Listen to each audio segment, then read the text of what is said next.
আমার সকল প্রিয় ছাত্রছাত্রীকে জানাই আমার চ্যানেলের তরফ থেকে অনেক অনেক স্বাগতম। তো স্টুডেন্ট, আজকে আমি তোমাদের জিই পলিটিক্যাল সায়েন্সের লাস্ট মিনিট সাজেশন নিয়ে এসেছি। শেষ মুহূর্তে কোন কোন প্রশ্নগুলি খুব ইম্পর্টেন্ট রয়েছে তোমাদের জন্য, সেটাই আলোচনার বিষয়। তো তার জন্য অবশ্যই কিন্তু তোমাদের ভিডিওটি শেষ পর্যন্ত দেখতে হবে, তাহলে তুমি খুব সুন্দর করে বুঝতে পারবে যে কোন কোন বিষয়গুলি তোমাদের খুব ভালো করে পড়তে হচ্ছে না পড়তে হচ্ছে, সবটা কিন্তু বুঝতে পারবে। ঠিক আছে, তো আলোচনা করছি, সাথে থাকো, পাশে আছি।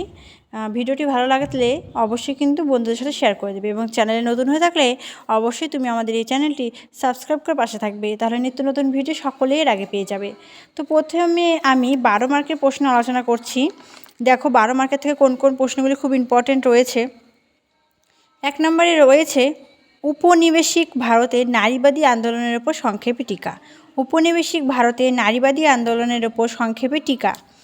ঠিক আছে, নেক্সট প্রশ্নের দিকে যদি যাই আমরা, তাহলে আমরা দেখতে পাবো 12 মার্কের জন্য এখানে ইম্পর্টেন্ট রয়েছে মার্কিন যুক্তরাষ্ট্রে নারীবাদের উৎপত্তি এবং বিবর্তন আলোচনা করো। ঠিক আছে, পরবর্তী প্রশ্ন, ভারতে নারীবাদী আন্দোলনের বিভিন্ন যে পর্যায়গুলি রয়েছে সেই পর্যায়গুলি সম্পর্কে আলোচনা করো। ভারতে নারীবাদী আন্দোলনের বিভিন্ন পর্যায়গুলি সম্পর্কে সংক্ষেপে লেখো।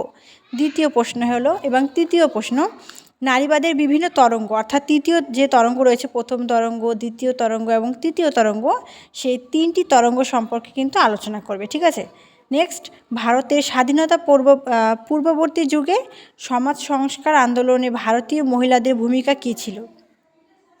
এই প্রশ্নটাও কিন্তু খুব ইম্পর্টেন্ট রয়েছে। তারপর গ্রেট ব্রিটেনের নারীবাদী ইতিহাসের উপর টিকা, এটাও খুব ইম্পর্টেন্ট রয়েছে তোমাদের জন্য। আমি বলবো খুব ভালো করে পড়বে এই প্রশ্নগুলি।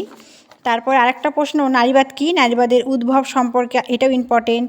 ঠিক আছে, তারপরে মার্ক্সীয় নারীবাদী পড়বে, বৈপ্লবিক নারীবাদী, এই নারীবাদের যে ভাগগুলি রয়েছে, এই প্রশ্নগুলি খুব ইম্পর্টেন্ট।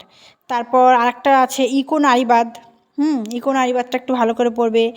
এর ওপর যে কোনো একজন নারীবাদী চিন্তাবিদের কাজ সম্পর্কে আলোচনা করো। তারপর সেনেকা জলপ্রপাত সম্মেলনে যে সমস্ত ঘোষণাগুলি গৃহীত হয়েছে সেগুলো সম্পর্কে আলোচনা করো। ঠিক আছে, এই প্রশ্নগুলি খুব ইম্পর্টেন্ট। এবং আরও কিছু প্রশ্ন দিচ্ছি, যেমন মৌলবাদী নারীবাদের উৎপত্তি প্রকৃতি, এটাও খুব ইম্পর্টেন্ট। ঠিক আছে, তারপরে ইম্পর্টেন্ট এখানে রয়েছে তোমাদের পাশ্চাত্য নারীবাদের ইতিহাস। ঠিক আছে, তারপর রয়েছে উদারনৈতিক নারীবাদের উৎপত্তি বৈশিষ্ট্য। তো 12 মার্কের জন্য এই প্রশ্নগুলি খুব ইম্পর্টেন্ট। এই প্রশ্নগুলি অবশ্যই খুব ভালো করে পড়বে। এর মধ্যে থেকে তোমরা 12 মার্কের জন্য ইম্পর্টেন্ট বলতে পড়বে সেনেকা জলপ্রপাতটা, বৈপ্লবিক নারীবাদ, নারীবাদ কী, নারীবাদের উদ্ভব, ইকো নারীবাদ। ঠিক আছে, তারপর উপনিবেশিক ভারতের নারীবাদী আন্দোলনের ভূমিকা, বিভিন্ন তরঙ্গ নারীবাদের, এই প্রশ্নগুলি ভেরি ইম্পর্টেন্ট। ঠিক আছে, এবার আমি 6 মার্কের প্রশ্ন আলোচনা করতে গেলে দেখব ফরাসি নারীবাদ পড়বে ভালো করে। জৈবিক ও সামাজিক লিঙ্গের মধ্যে পার্থক্য আলোচনা, ভেরি ইম্পর্টেন্ট একটি প্রশ্ন। পরিবার এবং নারীবাদের সম্পর্কে আলোচনা। জৈবিক লিঙ্গ এবং সামাজিক লিঙ্গ বলতে কী বোঝো।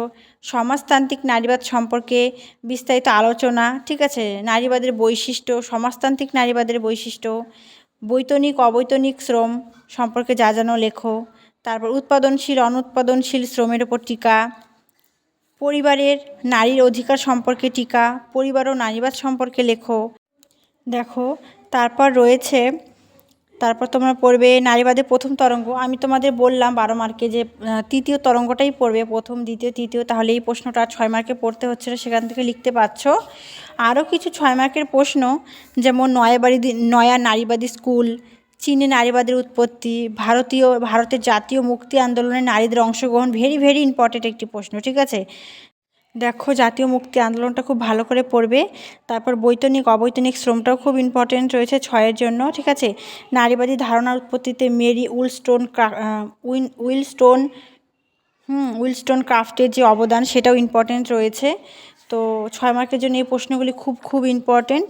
তো খুব ভালো করে তোমাদের পড়তে অনুরোধ করছি। ঠিক আছে, এবার আমি কিছু 3 মার্কের প্রশ্ন বলছি যেগুলো খুব ইম্পর্টেন্ট, তো লিখে নিবে। দেখো, মৌলবাদী নারীবাদ, কৃষ্ণাঙ্গ নারীবাদ, নারীবাদের তৃতীয় তরঙ্গ, নারী প্রধান পরিবার, অবৈতনিক শ্রম। ঠিক আছে, মেরি উইলস্টোনক্রাফট, পিতৃতন্ত্র, নারী শ্রম। তারপর তোমরা পড়বে পিতৃতন্ত্র বলতে কী বোঝো। তারপর পড়বে মাতৃতান্ত্রিক সমাজ বলতে কী বোঝো। তারপর শ্রমের যৌন বিভাজন। তারপর নারীবাদ কাকে বলে। পিতৃতান্ত্রিক সমাজ ব্যবস্থা কাকে বলে, এর বৈশিষ্ট্য। এই প্রশ্নগুলি খুব ইম্পর্টেন্ট রয়েছে, তোমরা খুব ভালো করে পড়বে, দেখবে অবশ্যই কমন পাবে। 12, 6, 3 মার্কে যে প্রশ্নগুলো দিলাম খুব ইম্পর্টেন্ট রয়েছে, একটু ভালো করে অবশ্যই পড়তে হবে, যেহেতু এটা লাস্ট সেমিস্টার, কোনোভাবেই ব্যাক পেপার আনা যাবে না। তো পরীক্ষার বেশি দিন নেই বলতে তাও যদি ভালো করে পড়ো, বেশ সময় রয়েছে, কিন্তু একটু ভালো করে অবশ্যই পড়তে হবে। এবং ভিডিওটি কিন্তু অবশ্যই তোমার বন্ধুদের সাথে শেয়ার করে দিতে হবে, সকলকে দেখার সুযোগ করে দিতে হবে। তো সবাইকে দেখার সুযোগ করে দেবে। অবশ্যই অন্য কোন সাবজেক্টে তুমি সাজেশান চাও সেটাও আমাদের কমেন্ট করে জানাবে, আমি পরবর্তী ভিডিওতে কিন্তু সেই সাবজেক্টের সাজেশান নিয়ে আলোচনা করব। সকলে খুব ভালো করে পড়াশোনা করো, পরীক্ষা সকলের খুব ভালো হবে। All the best. Thanks for watching. After all, thank you সকলকে।